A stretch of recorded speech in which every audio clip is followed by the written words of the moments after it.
Libercast presenta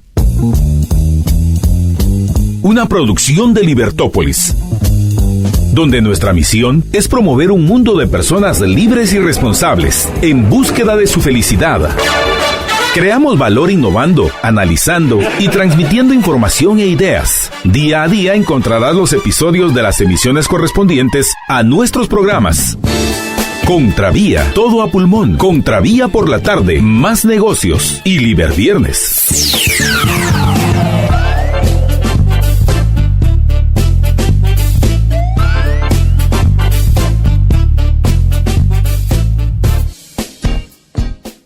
Ya estamos en Más Negocios, les habla María Dolores Arias y arrancamos nuestro programa con la visita de nuestros amigos de Intecap, la licenciada Nora Oliveros, que es la jefa del taller textil Intecap Ciudad de Plata 2, esto en zona 7, y el ingeniero Héctor Polanco, jefe técnico pedagógico de Intecap, también de Ciudad de Plata 2, zona 7. Muy buenas noches, bienvenidos. Muchas gracias por recibirnos. Gracias, María Dolores. Y vamos a hablar acerca de esta Semana de la Moda en Intecap. Cuéntenme de qué se trata esta Semana de la Moda del Intecap.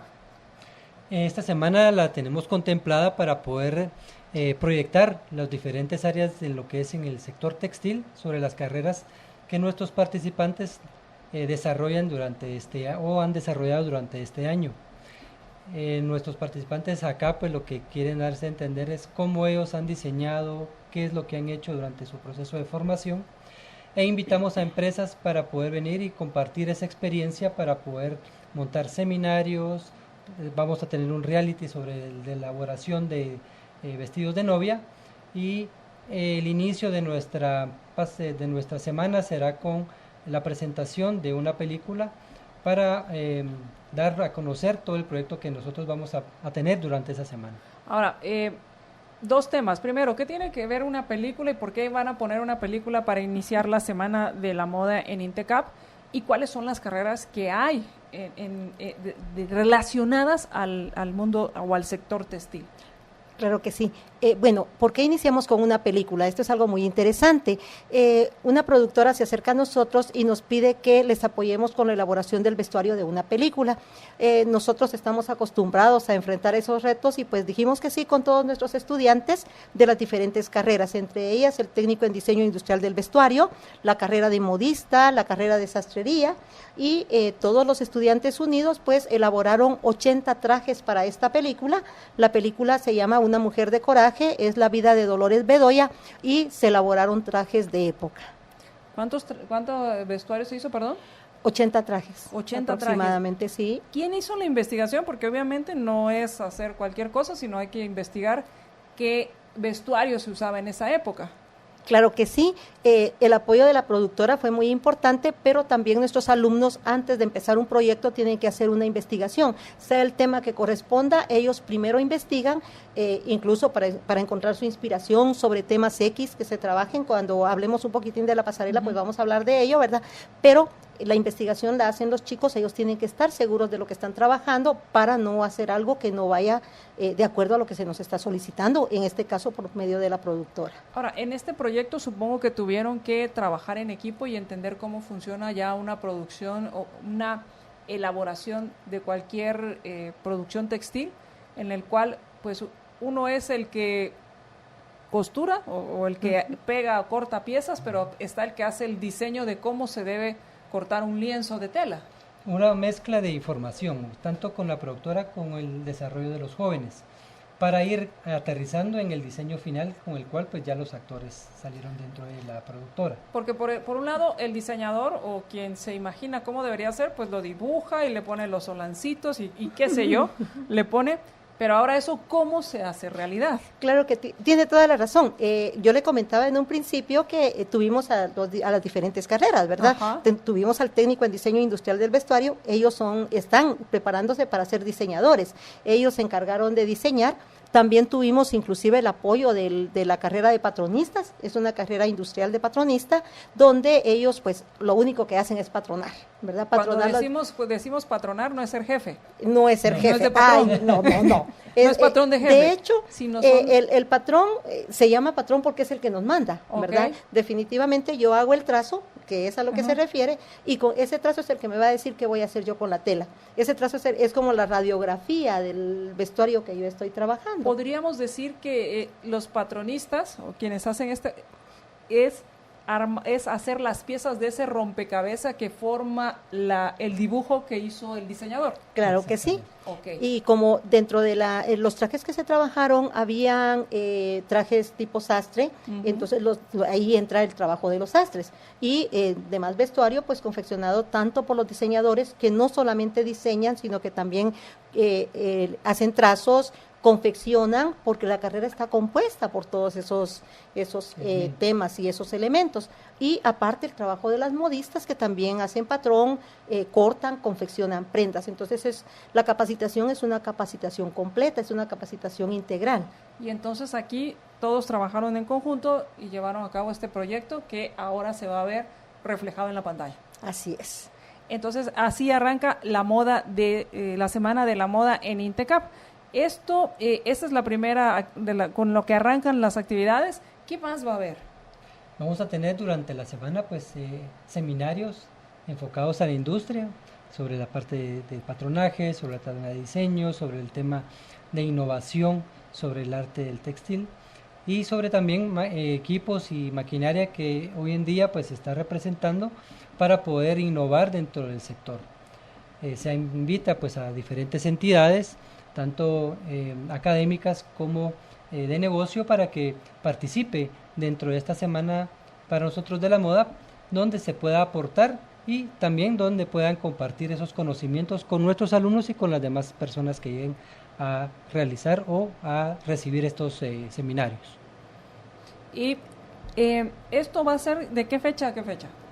Del 19 de noviembre al 23. El 19 arrancamos con la película, como habíamos dicho, a las 5 de la tarde en el auditorium de la sede central. Del día 20 al día 22 vamos a tener el reality de vestidos de novia. Ahora cambiamos un poco. Platicábamos el año pasado precisamente de que hacíamos un concurso de vestido de novia donde todos los centros elaboraban sus vestidos.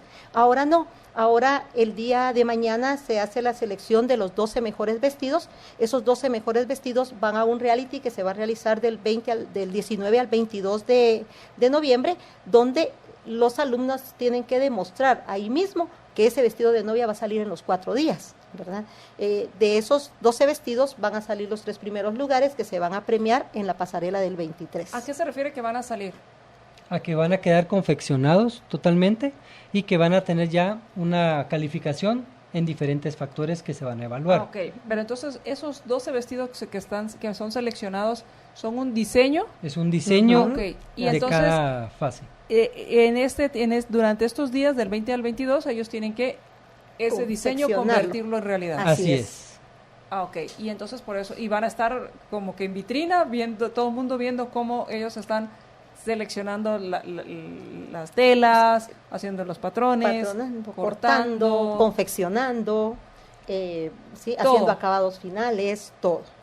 Esa es la parte de la innovación que queremos proyectar hacia el público para que sepan cómo trabaja ya el alumno formado, que vean su capacidad de trabajo, que vean su decisión, porque tienen que tomar decisiones por el tiempo que se tiene de presión, llamémosle ahorita, y ellos van a, de su mejor diseño, que es el que ya pasó, pues llevarlo a la realidad, porque al final pues va a ser premiado el día de la pasarela con la cual culmina nuestro proceso. Yo no quiero que me odien los estudiantes, pero el siguiente año yo les diría, y lleven a una novia, porque ponerle la presión de la novia ya es otra historia. Sí, le comento, sí, definitivamente. Este año estamos trabajando con planeadores de bodas. Ajá. Ellos van a ser nuestros jurados. Excelente. Y de hecho el tema que se toma pues es Guatemala como destino de boda de la mano con INGUAT, ¿verdad? Se tomó ese tema y son planeadoras las que tienen que sufrir toda esa presión que usted menciona de la novia, las que van a estar ahí calificando y van a estar viendo que el trabajo de ellos avance. Al final de cuentas yo creo que la planeadora es más exigente que la novia, porque tiene que cumplir con lo que la novia le está exigiendo. Hay novias de novias. Sí, Hay de todo sí. para Hay poder todo. determinar. Y bueno, también tienen del 20 al 22 es este reality, que muy interesante ver cómo desde cero, o sea, desde una idea, cómo la convierten en realidad. Y van a tener también una pasarela. Sí. ¿Eso cuándo va a ser y en qué consiste? La pasarela va a ser el día viernes 23 a las 7 de la noche. Sin embargo, nosotros previo a la pasarela se va a organizar un panel donde se van a tocar temas sobre la industria textil, enfoques sobre compartir experiencias de trabajos exitosos y donde los empresarios podrán ver, realizar algunos casos de éxito donde podrán pues tomar ideas de cómo poder también mejorar su productividad en el aspecto productivo. Luego de ese panel pues ya pasarán el grupo a lo que es la pasarela y pues se montarán los diferentes diseños primero de las novias, ¿verdad? De los vestidos de novia que han ganado y luego los estudiantes presentarán diferentes colecciones donde pues se mostrará el talento guatemalteco sobre este proceso. Pues muchas gracias. ¿Esto cuándo va a ser? O sea, ya dijimos que empieza el 19, concluye el 19, arranca con una película. Así es. Que el vestuario hicieron los chicos de Ciudad de Plata 2, zona 7 de INTECAP. Luego continúan con varios talleres, seminarios y el reality. Y concluyen con esta pasarela que van a tener un panel antes y la pasarela. Sí, el día ¿En 23. dónde va a ser? El día 23, luego del panel, vamos a tener una pasarela estática también con los 9 vestidos que no salieron ganadores de los 3 primeros lugares. Y vamos a tener un concurso de ilustración presencial donde los alumnos van a estar ilustrando y la gente que llegue a la pasarela, que llegue al panel y a la pasarela, va a tener la oportunidad de ver a nuestros chicos haciendo sus ilustraciones. Eso se va a realizar en el IRTRAPETAPA. Esto va a ser del 19, la actividad del 19 al 23 en el IRTRAPETAPA. No. Ah, ok. Entonces, vamos aclarando. Aclaremos.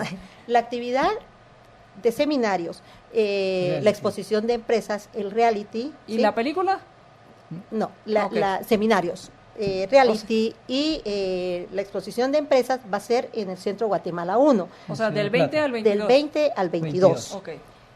El día 19, que es nuestro día inicial, la película se va a proyectar en el centro sede, en el auditorio.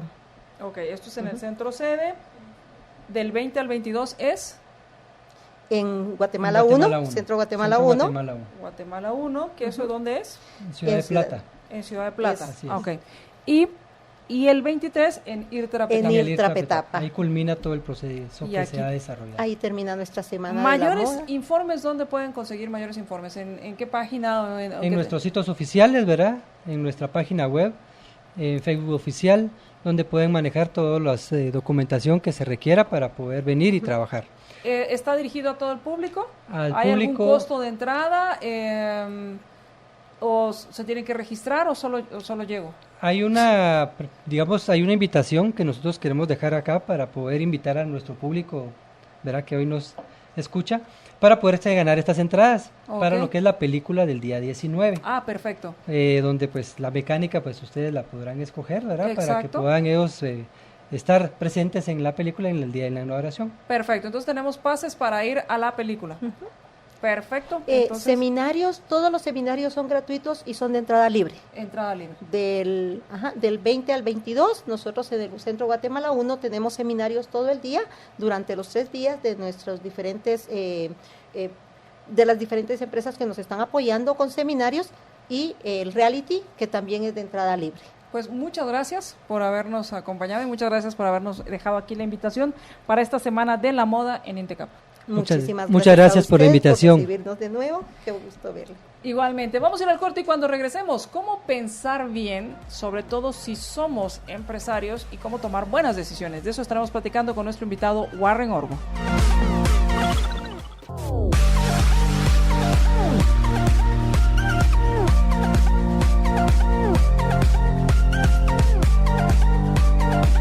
Regresamos a más negocios y quiero pues agradecerles a quienes están compartiendo nuestra transmisión y hoy vamos a hablar acerca de cómo tomar buenas decisiones.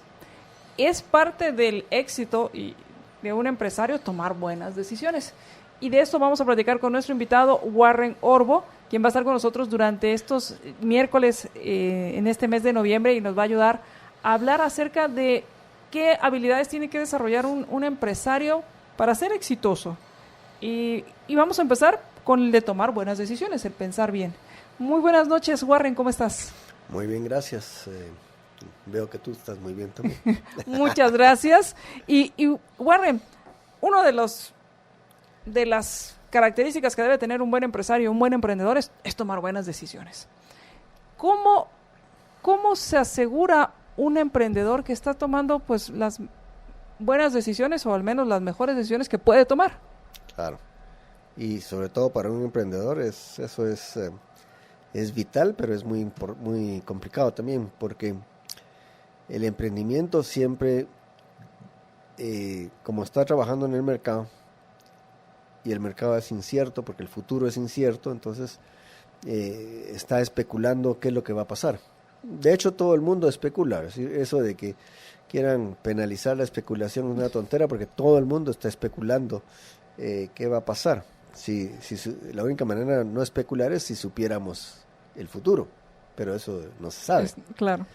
Entonces, en base a eso, él lo que tiene que hacer primeramente es identificar la realidad del contexto en donde va a actuar y ser objetivo, no dejarse llevar por sus emociones, sino que tratar de tomar la información del mercado que toma, porque el mercado da información. Es decir, el sistema de precios que se da en el mercado es lo que le está diciendo a todo el mundo. Lo que pasa es que no todo el mundo sabe interpretar esa información.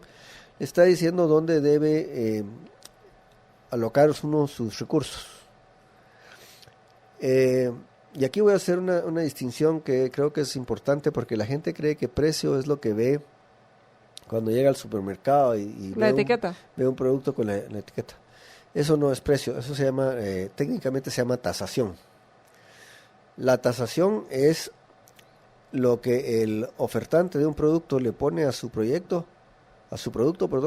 en base a un precio que está especulando que se va a pagar. O sea, es lo que él está pidiendo por su producto. Pero eso no es el precio. El precio real de un producto es cuando dos valoraciones distintas llegan por medio de una interacción a ponerse de acuerdo. Es decir, es lo que en realidad tú pagas por cierto producto. Donde es más fácil verlo es en el mercado. Digamos, aquí cuando vas al mercado y un vendedor te ofrece, qué sé yo, una mano de naranjas y te pide una cantidad y tú le decís, no, está muy caro, yo le ofrezco menos, ¿verdad? Y entonces él te dice, no, así no me sale, le subo tanto o le bajo tanto, y hasta que al fin se ponen de acuerdo. Ese ponerse de acuerdo es el precio. Antes lo que hubo es tasación, cuando él te dice, quiero tanto por la mano naranjas. Y en realidad en el mercado, todo mercado funciona así, aunque mucha gente no se imagina que es así. Pero si tú vas a comprar un carro, por ejemplo, el carro tiene una tasación, es decir, es el precio que te están pidiendo. Pero tú puedes negociar y puedes incluso ver que te lo bajen o que te den más cosas por esa tasación. Y en efecto eso va a pasar, porque el que te está tratando de vender el carro tiene interés en vender el carro. Entonces él está pidiendo una cantidad que no necesariamente es la que va a conseguir. En el supermercado, donde uno piensa que ahí los precios son fijos. Exacto. ¿Verdad? Eso es lo que cree, la tasación es fija. Pues tampoco es cierto, porque si por ejemplo ellos tienen, qué sé yo, naranjas o bananos o lo que sea, a una tasación que la gente no está dispuesta a pagar, lo que sucede es que cuando hacen su inventario al final del día ven que no se movía el producto. Y como no se movía el producto, tienen que bajarle a su tasación, o sea, lo que están pidiendo para que se vaya, pues porque si no se va a podrir, se va a arruinar. Y entonces tú regresas, por ejemplo, al día siguiente y resulta que la tasación ahora es más baja. Entonces, de todas maneras, no existe tal cosa como precio fijo o tasación fija. Siempre es una interacción entre las partes. Y las valoraciones de las personas pues siempre están sujetas a diversos factores. Es decir, puede ser que tú valoras menos una cosa cuando ya tenés suficiente de esa cosa. Voy a poner un caso, digamos si tú querés comerte, para poner una cosa muy sencilla, una hamburguesa, y estás muy hambrienta, entonces estás dispuesta a pagar por la hamburguesa lo que te pidan, digamos. Te ofrecen una segunda hamburguesa y decís, bueno, tal vez sí, tal vez todavía me cabe y la pagás. Te ofrecen una tercera hamburguesa y decís, no, yo sí, ya 3 hamburguesas, ¿no? Entonces el que te la quiere vender dice, mire, se la doy a la mitad de precio, ¿verdad? Es como un bono, y decís, bueno, a la mitad de precio todavía. Te ofrecen una cuarta hamburguesa y decís, ya no quiero, ¿verdad? Porque si no voy a vomitar. Entonces, conforme vas consumiendo más de un producto, puede ser que querrás menos de ese. Y eso obliga a bajar el precio. Y eso puede pasar no solo con una persona, sino con un montón de personas sobre un producto X. Y entonces eso le está diciendo al emprendedor, cuando ve que está bajando el precio, que ya no se necesita tanto de ese producto. O sea, que ya hay mucho de eso. Ya hay mucho de eso y entonces no vale la pena invertir en eso. Luego hay otra razón por la cual, esto que acabo de hablar se llama ley de Gosen. O sea, y es fácil que se le acuerde a uno porque es lo que uno goza y ya no goza tanto, ¿verdad? Pero hay otra ley que el empresario debe conocer, que es la de utilidad marginal. Utilidad marginal es cuánto vale para ti cierto producto si las condiciones son diferentes. Digamos que tú tenés 900 quetzales y viene alguien y te dice, mira, si te quedas trabajando toda la noche te voy a pagar 100 quetzales. Y tú decís, ¿yo para qué quiero 100 quetzales más? Tengo 900, no voy a hacer el esfuerzo. Entonces, para ti esos 100 quetzales no valen mayor cosa. Pero suponete que acabas de ver un producto que vale 1000 quetzales, que estás muy interesada en conseguir y te faltan esos 100 quetzales. Entonces, de repente esos 100 quetzales se vuelven mucho más valiosos para ti. Y si te ofrecen que te pongas a trabajar toda la noche, decís, sí, con mucho gusto. ¿Por qué esos mismos 100 quetzales en una condición son muy valiosos y en otra condición no? Pues eso se llama utilidad marginal. Depende si te van a servir para algo o no. Y eso también hace que se fijen ciertos precios en el mercado. Depende si hay cosas que para la gente les va a servir o ya no les sirve porque el costo no vale la pena. Entonces, quien determina los precios son los consumidores. Y el empresario lo que tiene que hacer es cálculo de costos. Porque, yéndonos a lo más básico, la acción humana, o sea, toda acción que nosotros hacemos, es una conducta deliberada para alcanzar un fin. Deliberada quiere decir que estamos pensando, estamos deliberando. Ya sea que pensemos bien o pensemos mal, pero estamos deliberando. Y entonces el empresario va a deliberar. Y como no quiere hundirse, tiene que pensar bien, pues lo que se hace es un cálculo de costos. Y su cálculo de costos, lo que tiene que arrojar es que su costo sea menor que el precio proyectado, o sea, la tasación que está en el mercado. Porque si su costo es mayor, no va a tener renta, no va a tener ganancia. Y el propósito del empresario es tener ganancia, ¿verdad? Y para tener ganancia, lo que tiene que hacer es producir valor, o sea, riqueza. La gente cree que riqueza es abundancia de cierta cosa y eso no es cierto, ¿verdad? E incluso creen que, por ejemplo, oigo decir que Guatemala es muy rica en recursos naturales, eso es mentira. La riqueza es todo bien que es demandado, ¿verdad? Si el bien no es demandado, tú no tenés riqueza, lo que tenés es basura. Y la podés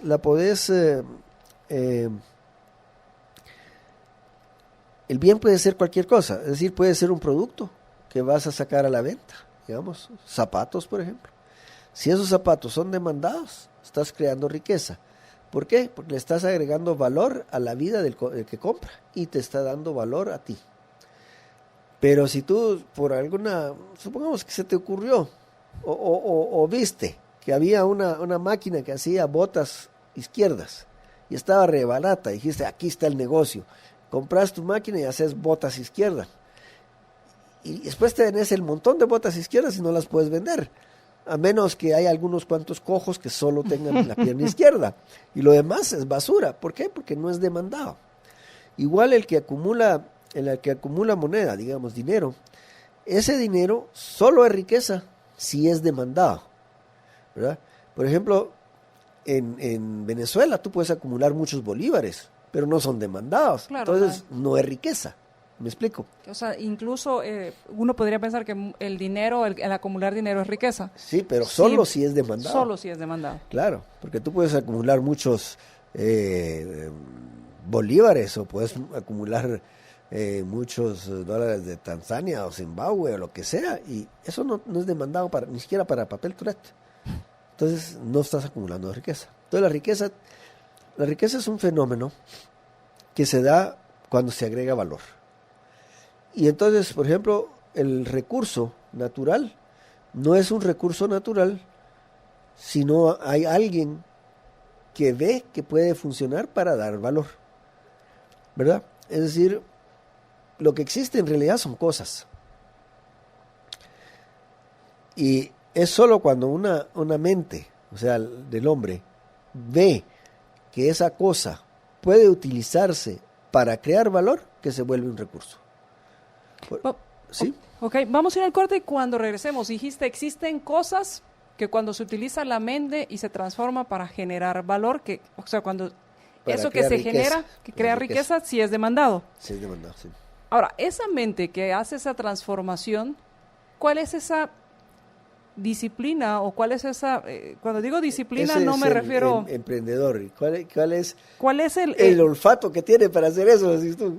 Sí, primero el olfato y cuál es esa, cuando me refiero a disciplina, es ese proceso o ese método que tendría que emplear para pensar bien. Sí. Vamos al corte y regresamos. Okay.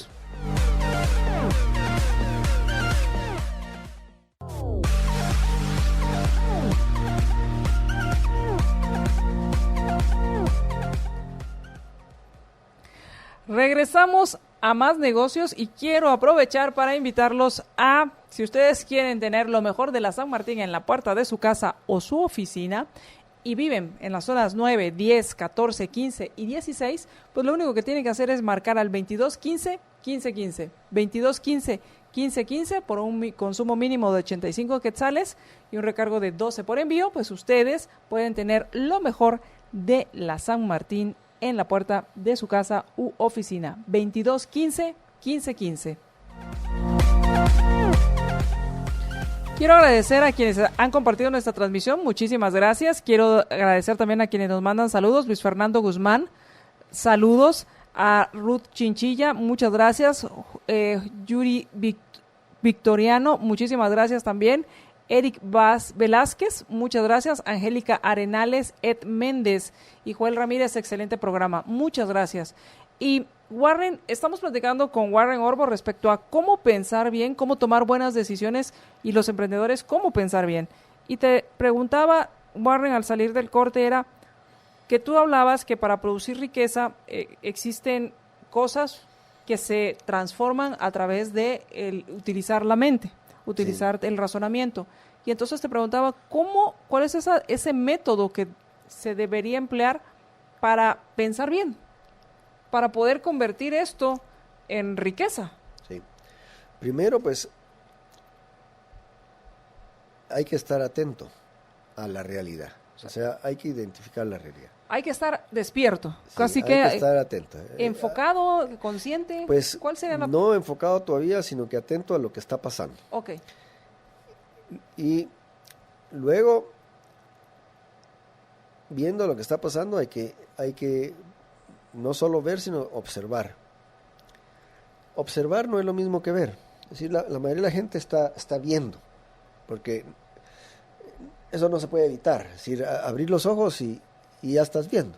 ¿Como los sonidos? No puedes evitar estar oyendo. Pero observar es enfocarse en algo y plantearse una pregunta. Y le voy a, para que esto sea claro, le voy a hacer a los oyentes una sugerencia. Digamos, es seguro que han subido gradas en algún edificio o en alguna casa que suben regularmente y ven todos los días esas gradas. Esto se lo hago a mis alumnos porque ellos suben las gradas de la universidad todos los días. Y entonces vengo yo y les pregunto, bueno, ¿cuántas gradas hay entre un nivel y el otro? Y no saben cuántas gradas hay. Y eso es porque las ven, pero no observan. Para observar tenés que hacerte la pregunta, ¿cuántas gradas hay entre un nivel y el otro? Y entonces ya, cuando ves, contás, y entonces sabes. Entonces observar no es lo mismo que ver. Observar es haciéndose preguntas. Y entonces, lo que está haciendo el que está observando es que puede descubrir oportunidades. Yo eso que les gusta hablar a los socialistas de que igualdad de oportunidades para todos me parece una tontera, porque no existe igualdad de oportunidades para todas. Las oportunidades las va creando la persona que está atenta. La que está haciéndose preguntas constantemente. Exactamente. Entonces. Y nadie puede decir que tiene igual oportunidades que otras, porque para empezar, las oportunidades se dan en contextos, es decir, donde tú estás, y no todo el mundo está en el mismo lugar, ¿verdad? Claro. Entonces, si estás atento, podés ver una oportunidad. O sea, ves, por ejemplo, que hay algo que puede crear valor. Y entonces es cuando haces tu análisis de costos para ver si vale la pena usar tus recursos para crear ese valor, porque realmente va a haber valor, o si no. Para crear valor, lo que tenés que descubrir es que sea algo que pueda ser demandado. No es como mucha gente cree de ir afuera al mercado a preguntar, a hacer entrevistas a la gente para ver qué quieren. Porque la gente muchas veces no sabe qué es lo que quiere. Hay una canción que me gusta mucho a mí de Rafael, precisamente porque dice una gran verdad que se aplica a la acción humana. Y es, ¿qué sabe nadie lo que yo quiero? Si a veces yo mismo no sé, dice, ¿verdad? Claro. Y tú puede ser que ahorita no tenés idea de qué querés sobre algo y de repente lo ves y dices, eso me gusta, eso quisiera tener. Pues el emprendedor tiene que poder visualizar que vaya a producir algo que tú querrás tener por alguna razón, ¿verdad? Y entonces identificar algo que pueda ser demandado. Que pueda ser demandado. Entonces un emprendedor o un empresario siempre está haciéndose preguntas que le permiten observar. Es decir, observa, sí. Planteándose preguntas. Planteándose preguntas y entonces dice, bueno, esto podría ser útil para tal cosa o para tales gentes y entonces sería demandado, ¿verdad? El caso del petróleo, por ejemplo. El petróleo eran pantanos de crudo ahí que tenían mucho en Texas y en áreas desérticas, ¿verdad? En Arabia, y era una molestia. Claro. Hasta que vino alguien y dijo, esto puede servir como combustible, ¿verdad? Y entonces lo empezaron a utilizar para combustible y se volvió altamente demandado. Creó riqueza. Pero nadie hubiera dicho quiero petróleo. Nadie. Si tú le decías, mire, tengo un terreno pero tiene petróleo, y se dice, no, eso no lo quiero, usted tiene pantanos llenos de esa babosada que es pegajosa y negra, no me gusta. Entonces no es un recurso, sino hay alguien que ve que se puede utilizar para generar valor. Por eso es que hablar de recursos naturales no es muy cierto, porque lo que existe son las cosas. Se necesita la mente humana para crear esa riqueza, para crear esa conexión, para ver las cosas no como las ve el científico. El científico estudia las cosas para saber qué son, pero el emprendedor o el hombre en acción estudia las cosas para ver qué hace con ellas. Entonces, Heidegger tenía unos términos muy bonitos para describir eso. Él hablaba de la cosa en sí, o sea, que es descubrir cómo es la cosa. Y la cosa para la mano, le decía él, la cosa para la mano es cómo la voy a usar, para qué puedo usar yo las cosas. Y eso es una de las virtudes humanas más interesantes. Es decir, también hay algunos animales que ya empiezan a ver las cosas para algo, ¿verdad? Entonces, por ejemplo, los chimpancés que ven una piedra y les sirve para romper cosas. Entonces ya no ven la piedra solo como una piedra, sino como un instrumento. Pero el hombre es el que ha logrado desarrollar esa habilidad tremendamente por su facultad conceptual y puede convertir cosas en recursos. Vamos a ir al corte y cuando regresemos, Warren, quiero que hablemos de otros dos temas. Muchas gracias a todos quienes nos mandan sus comentarios y hablaste también de dos temas muy importantes. Hablaste de no dejarse llevar por las emociones. Sí. Sin embargo, cuando hablamos de emprendimiento o de empresarios y exitosos, se habla mucho de la pasión. ¿Dónde queda la pasión como esa emoción? Y por otro lado, también hablaste de observar la realidad. Así es. Pero ¿cómo queda la realidad con respecto a algo que todavía no existe y que estoy creando en mi mente y que aún está en mi mente, pero podríamos decir un aparato que sirva para reproducir música digital en su momento fue un aparato que quería que hiciera esto, pero todavía no sabía cómo hacerlo. Entonces, la emoción, la pasión, la realidad y eso crear cosas que aún no existen. Vamos al corte y regresamos.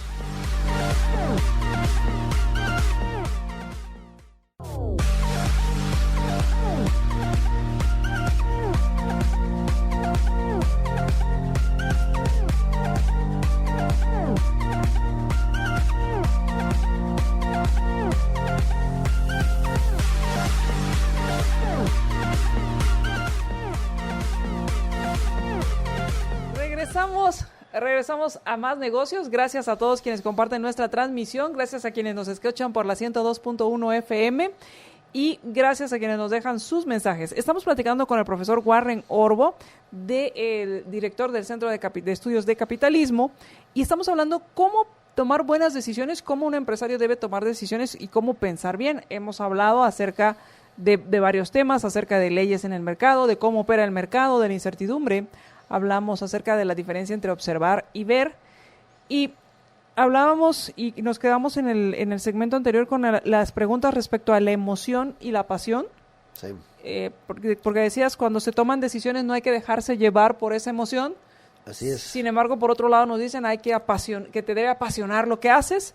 Así es. ¿Qué pasa con esto, Warren? Bueno, lo que hay que darse cuenta es que la emoción no es un instrumento cognitivo. O sea, la emoción no te sirve para identificar la realidad. Pero si tú crees en tu proyecto y tenés, digamos, pasión por hacerlo, eso no quiere decir que te dejes llevar por las emociones, sino que quiere decir nada más que realmente crees en tu proyecto y querés ver si es posible hacerlo. Y tenés que tener la suficiente objetividad para, si te das cuenta después de tu cálculo de costes que eso no va a funcionar, no hacerlo. Ahora, el problema en el mundo empresarial es que, como dije al principio, el futuro es incierto. Entonces tú estás especulando, ¿verdad? Tú estás especulando sobre algo que le vas a dar al mercado y entonces estás especulando que en realidad lo va a demandar. Pero te puedes equivocar, ¿verdad? Uh-huh. Entonces, también parte de tu cálculo, digamos, económico, es ver cuál es tu costo de equivocarte. A ver si lo podés aguantar, ¿verdad? Y tratas de cubrirte para que tu pérdida no sea fatal en caso de que te equivoques. Y eso no lo puedes hacer guiado por la emoción, lo tienes que hacer guiado por la razón. Es decir, tú puedes creer, por ejemplo, un ejemplo que es bastante bonito ahorita, porque si la gente va a ver Rhapsody ¿cómo se llama? Bohemia. Uh-huh. La vida de Freddie Mercury es muy interesante porque él no era solo un artista, él era un empresario, ¿verdad? Y andaba, toda la música que hace, la están haciendo pensando de que es algo que el mercado va a valorar. O sea, están buscando música que sea distinta de las otras bandas y que sea de muy alta calidad. O sea, el producto que están ofreciendo es de muy alta calidad, como en efecto fue. Y cuando hacen precisamente la Rapsodia Bohemia, ese fue un riesgo. Ellos tomaron un riesgo porque hicieron una pieza de 6 minutos de duración cuando el estándar eran 3 minutos de duración. Y mucha gente creía que eso no iba a funcionar porque eran 6 minutos, era demasiado largo. Y luego, otra cosa que ellos decidieron hacer es integrar en esa pieza, que eso es lo que lo hace única, elementos clásicos, de música clásica, parte de ópera, parte de rock, y la composición es más variada, como una sinfonía, que la del estándar de la música de rock, que tiene, digamos, un tema, tiene